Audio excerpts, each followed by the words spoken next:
today, dear viewer. Today in the Hippie Kitchen we're going to be making a delicious pizza. Fabulous. We're going to use fresh ingredients and no hairnets, so stand by, here it comes. First things first, with a pizza you're going to start off with a bit of water and you're going to start off with yeast.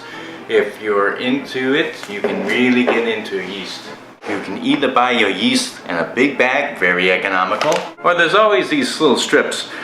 They cost a lot more, but you know, maybe you're not all that into it. Come on, are you serious about this or not? How big a pizza do you want? You gotta know before you start your water. If you're gonna have a big pizza, you're gonna need a lot of water. If not, maybe just a little water. 14-inch pizza, thin crust, 2/3 cup of water. Let's get started. I like to warm my water in the microwave. It's quick and it's easy and you get a good temperature.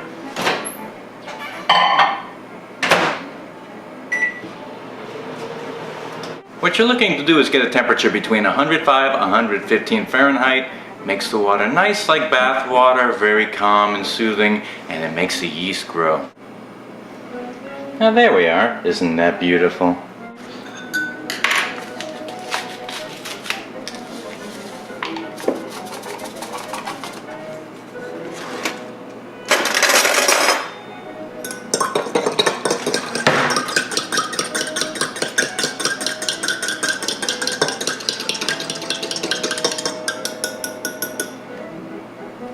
For the newbies, remember that yeast is a plant, so what we're going to do to nourish the plant is give it a little sugar. Sugar helps the yeast grow, makes the plants grow inside your warm water, and makes it frothy. This is the part that really intimidates a lot of people, but it's no big deal. Get used to it. Measure your sugar carefully.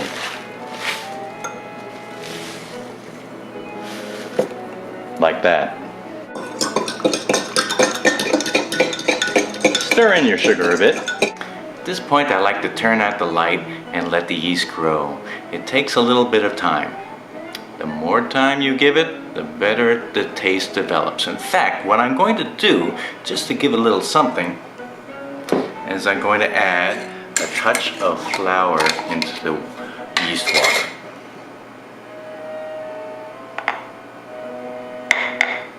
There, I touched it with flour.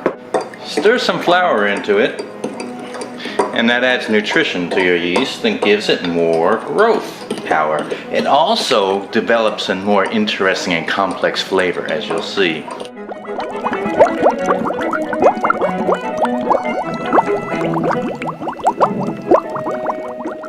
So there you have it. Isn't that easy? Now let's add some flour, but not just any flour. I have here today some Caputo 00 pizza flour. It's from Italy. It's very nice and you can get it at Whole Foods, and I'm going to use it today for the very first time. It's very exciting. Bowl here, yeast here. Measure your flour very carefully.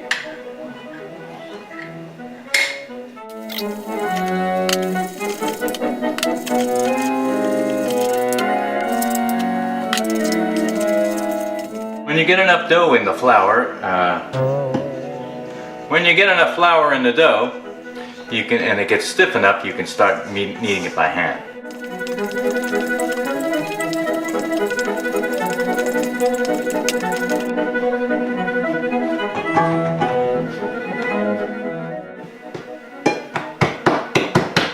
So for those of you who are keeping score, what we've done so far is 2/3 a cup of water, 1 packet of yeast, and 1.5 cups of flour. Once you've made a nice pliable soft dough with all your kneading, what you're going to do is put it in an oiled bowl. Here is the oil, here is the bowl.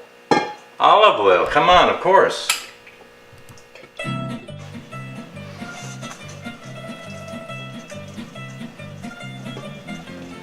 Get a nice little bit of oil all over your flour. This way it's all coated and nothing dries out.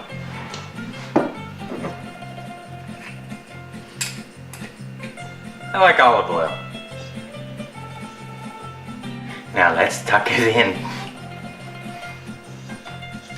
and put it in a nice warm place.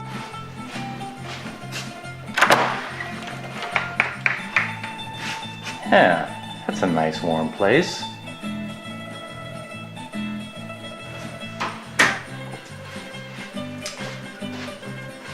The dough is sleeping. This is the part where you want to go and find something else to do for a while. Give it an hour or so. Let it rest. It tastes better that way.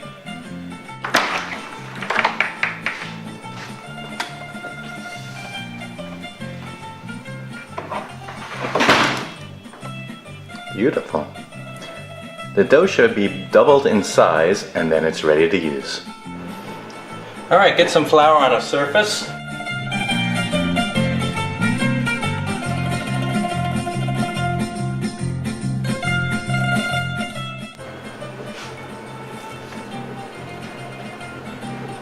Get yourself a floured pizza pan. 14 inches is the size you want it, and transfer the dough onto the pan. It's looking lovely. Today I'm using Palmy pizza sauce. It's from Italy. Should be good. For cheese today, I've got this beautiful handmade mozzarella that was made fresh today in Kenwood, California, just down the road from here. The cows don't even know it's missing yet.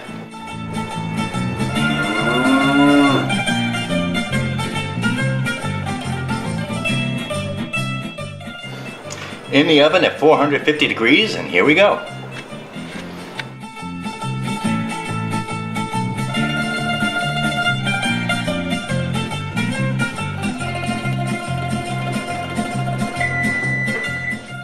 And so here we go.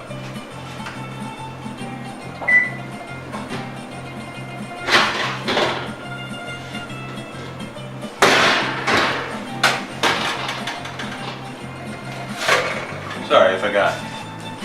Yo!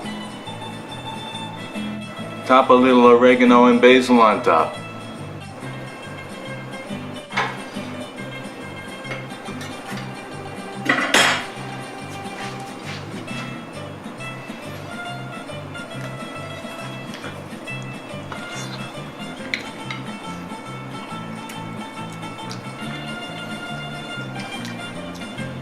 Marvelous!